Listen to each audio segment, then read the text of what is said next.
Hello dear students, chapter 12 में आगळनो प्रश्न परमाणु में इलेक्ट्रॉन तरंग स्वरूपे वर्ते छे ते माटे कोणीय वेगमाननुं क्वोंटाइजेशन समजावो। सॉरी, तरंग स्वरूप एटले एने कहेवाय इंग्लिश में एने वेव नेचर कहेवामां आवे छे।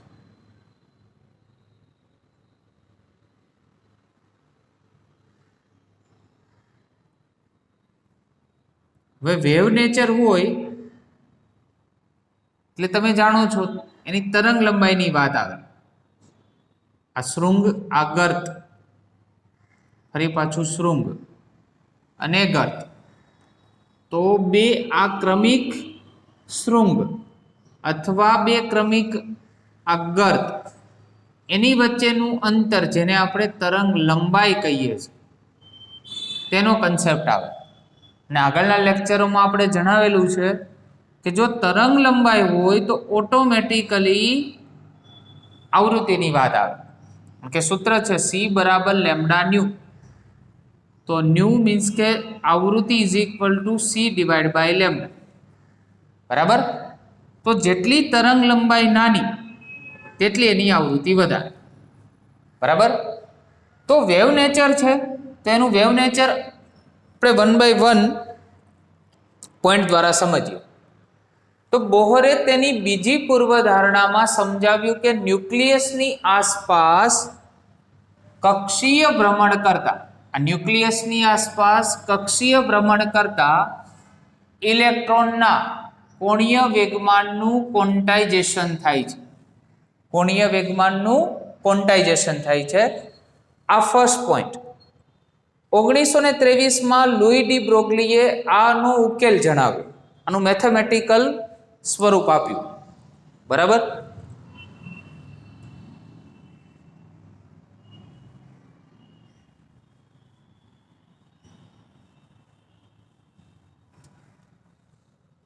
तो डी ब्रोगली नी तरंग लंबाई अनुसार आपणे आ थियरी छे एने भणवानी छे। तो आ अधितर्क मुजब इलेक्ट्रॉन जेवा कणों ने तरंग प्रकृति होय छे, बराबर। એટલે તરંગની જેમ વર્તે છે। હવે એના એક્ઝામ્પલ આપ્યા છે કેવી રીતે કે દોરી પરના તરંગોની જેમ તરંગ દ્રવ્યો પણ અનુનાદ દ્વારા સ્થિત તરંગો ઉપજાવે છે। दोरी परना तरंगोनी जेम आ कोई आधार आधार साथे आपणे कोई दोरी बांधी छे अने आ दोरी छे एक कोई व्यक्तिना हाथमां छे अने दोरीने आ रीते हलावे छे तो आनी अंदर पण जुदा जुदा तरंगो जुदी जुदी आवृत्तिना तरंगो उत्पन्न थाय ए आपणे जाणीए छीए, बराबर। तो एनो ज आधार लीधो एवा ज तरंगो अहींया पण उत्पन्न थाय छे के ज्यारे ए न्यूक्लियसनी आसपास इलेक्ट्रॉन ज्यारे भ्रमण करता होय त्यारे तरंगो पण उत्पन्न करे छे, बराबर। तो आवा जे तरंगो छे ए जो अनुनादनी प्रक्रिया द्वारा अनुनाद द्वारा उत्पन्न थता होय तो ए स्थित तरंगो कहेवाय, बराबर। अने ज्यारे दोरीने खेंची अने छोड़ी देवामां आवे तो एनी अंदर आपणे जाणीए छीए कि मोटी संख्यामां शुं थाय तरंगो उत्पन्न थाय। हवे दोरीमां स्थित तरंगो रचाय त्यारे तरंगे दोरी पर जता पहेला आ रीते आपणे ऊंची करीए એટલે पहेला तरंग जाय अने दृढ़ आधारथी पाछું फरे, बराबर। अहींया रिटर्न आ कन्सेप्ट द्वारा, बराबर। दोरी पर जता अने पाछा आवता कापेलू कुल अंतर ए एक तरंग लंबाई अथवा बे तरंग लंबाई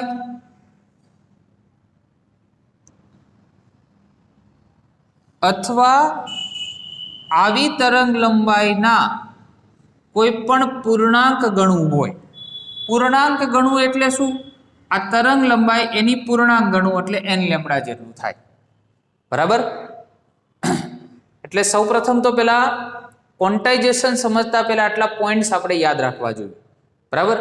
હવે એનું મેથેમેટિકલ સ્વરૂપ, હવે એટલી વસ્તુ આપણે ખબર પડી ગઈ કે તરંગ જાય છે અને પાછું ફરે છે, તો તેને કાપેલું અંતર એ કઈ રીતે, તો કે એક તરંગ લંબાઈ અથવા બે તરંગ લંબાઈ અથવા એના કોઈ તરંગ લંબાઈના પૂર્ણાંક ગુણક જેટલું હોય। તો અહીંયા એક આપણે આકૃતિ દ્વારા એને હવે સમજીએ કે ન્યુક્લિયસની આસપાસ ઇલેક્ટ્રોન પરિભ્રમણ કરે તો એનું વેવ નેચર હોય।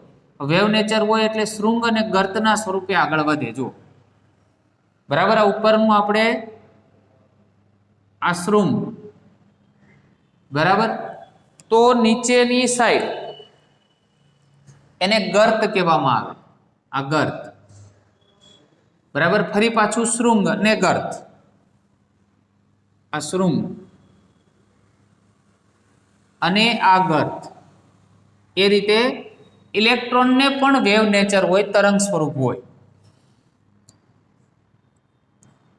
તો અહીંયાથી લઈને અહીંયા સુધીનું અંતર છે એની એક તરંગ લંબાઈ થઈ, આપણે 1 લેમ્બડા આપ્યું છે। તો એવી 2 તરંગ લંબાઈ, એવી 3 તરંગ લંબાઈ અને 4 તરંગ લંબાઈ, એટલે Rn ત્રિજ્યાની nમી વર્તુળાકાર કક્ષાના ઇલેક્ટ્રોન માટે આ બાજુ શું લઈશું, તો કે ભાઈ વર્તુળ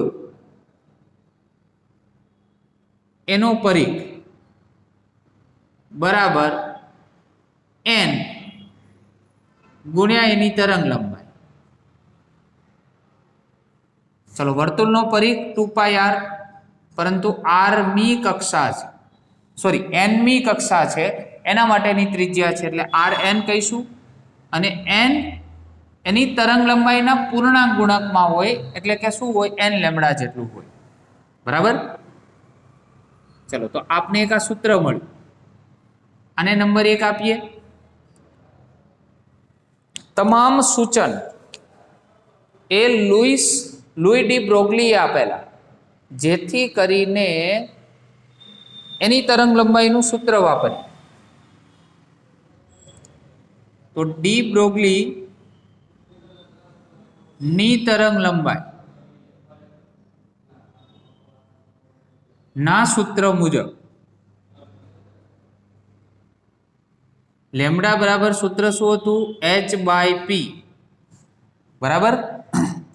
તો lambda is equal to h divide by શું થાય, mvn, કારણ કે આ વેગમાન છે અને વેગમાનનું સૂત્ર થાય mv જેટલું, ક્લિયર। ચલો, તો અહીંયા તમને જે લેમ્બડાનું સૂત્ર આપેલું છે, બરાબર, એ લેમ્બડાનું જે સમીકરણ છે, બરાબર, આની જે કિંમત છે સમીકરણ 1 માં મૂકી શકાય।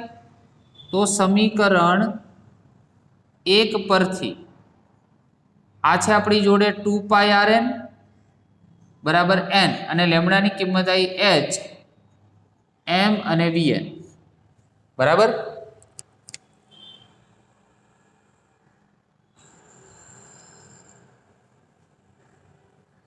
ચલો, અહીંયા mvn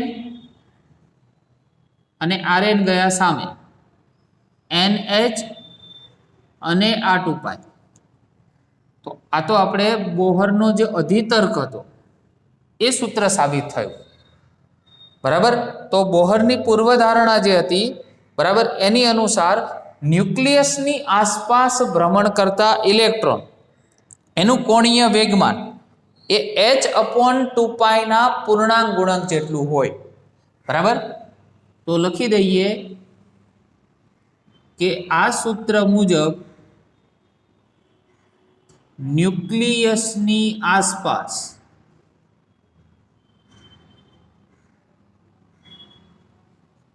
પરિભ્રમણ કરતા ઇલેક્ટ્રોનનું આ mvr એટલે કોણીય વેગમાન, કોણીય વેગમાન h/2π ના પૂર્ણાંક ગુણક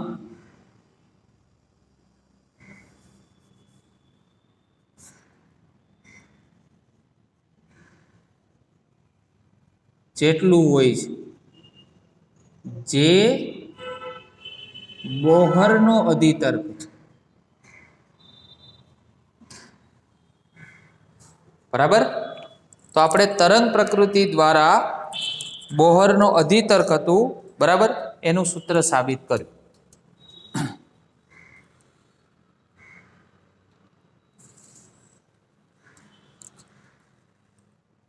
ચેપ્ટરનો લાસ્ટ ક્વેશ્ચન, બોહરના પરમાણુ મોડલની મર્યાદા જણાવો. નંબર ફર્સ્ટ, બોહરનું પરમાણુ મોડલ એ હાઇડ્રોજન જેવા પરમાણુને લાગુ પડે છે, પરંતુ હિલિયમ જેવા 2 ઇલેક્ટ્રોન ધરાવતા પરમાણુને લાગુ પડતું નથી. આ પહેલી મર્યાદા. બીજું, હાઇડ્રોજન વર્ણપટ રેખાઓ એક કરતા વધારે રેખાઓની બનેલી છે, જે આ મોડેલ સમજાવી શકતું નથી. આપણે વર્ણપટ રેખાઓ જુદી જુદી જોઈ હતી હાઇડ્રોજન માટે, એ એક કરતા વધારે રેખાઓની બનેલી છે. આ મોડેલની અંદર એનું કોઈ એક્સપ્લેનેશન છે નહીં. આ બીજી મર્યાદા. ત્રીજી મર્યાદા, આ મોડેલમાં ધન વિદ્યુત ભારિત ન્યુક્લિયસ અને ઇલેક્ટ્રોન એની વચ્ચેનું વિદ્યુત બળ એટલે કે આકર્ષણ બળ, બરાબર, એની માહિતી છે. એ વિદ્યુત બળ સંકળાયેલું છે, પરંતુ જો પરમાણુમાં ઇલેક્ટ્રોન વચ્ચેના વિદ્યુત બળ છે એનો કોઈ સમાવેશ નથી. ઇલેક્ટ્રોન વચ્ચે શું થાય છે એનો કોઈ ઉલ્લેખ નથી. આ મર્યાદા થઈ. હાઇડ્રોજન હોય તો કોઈ તકલીફ નથી, કારણ કે એમાં એક જ ઇલેક્ટ્રોન હોય ને એક પ્રોટોન હોય. આપણે જે પ્રમાણે વાત કરીને એ આ જ પોઈન્ટ છે, જેમાં 2 ઇલેક્ટ્રોન ધરાવતા પરમાણુને લાગુ ના પાડી શકાય. હિલિયમમાં કેટલા હોય? બરાબર, 2 પ્રોટોન અને 2 ઇલેક્ટ્રોન. હવે 2 ઇલેક્ટ્રોન આવે તો 2 ઇલેક્ટ્રોન વચ્ચે કયું વિદ્યુત બળ છે એનો કોઈ ઉલ્લેખ આ મોડેલમાં છે નહીં. આ મોડેલ વર્ણપટમાં આવૃત્તિઓની સાપેક્ષ તીવ્રતા પણ નથી સમજાવી શકતું. એટલે એકના સાપેક્ષમાં બીજી આવૃત્તિ છે એનો ઉલ્લેખ કઈ રીતે થાય એ પણ આ મોડેલમાં નથી કોઈ ઉલ્લેખ. આ મોડેલ તીવ્રતાના ફેરફારો સમજાવવા માટે પણ નિષ્ફળ રહ્યું છે. બરાબર, તીવ્રતાનો ફેરફાર પણ નથી સમજાવી શકતું. આ જેટલું પણ અંડરલાઈન કર્યું છે મેઇન પોઈન્ટ તમે યાદ રાખશો તો પણ ચાલશે. આ મોડેલથી વર્ણપટ રેખાઓની તીવ્રતા પણ સમજાવી શકાતી નથી. આપણે વર્ણપટ રેખાઓ જુદી જુદી જોઈ હતી, એની તીવ્રતા એટલે કે એની ઇન્ટેન્સિટી ઇંગ્લિશમાં કહેવાય, એ પણ આ મોડેલ સમજાવી શકતું નથી. તો એ પણ મર્યાદા છે.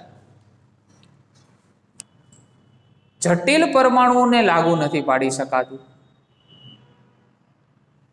બરાબર, એકદમ સિમ્પલ હોય પરમાણુ તો એના માટે જ લાગુ પાડી શકાય. જટિલ પરમાણુને લાગુ નથી પાડી શકાતું.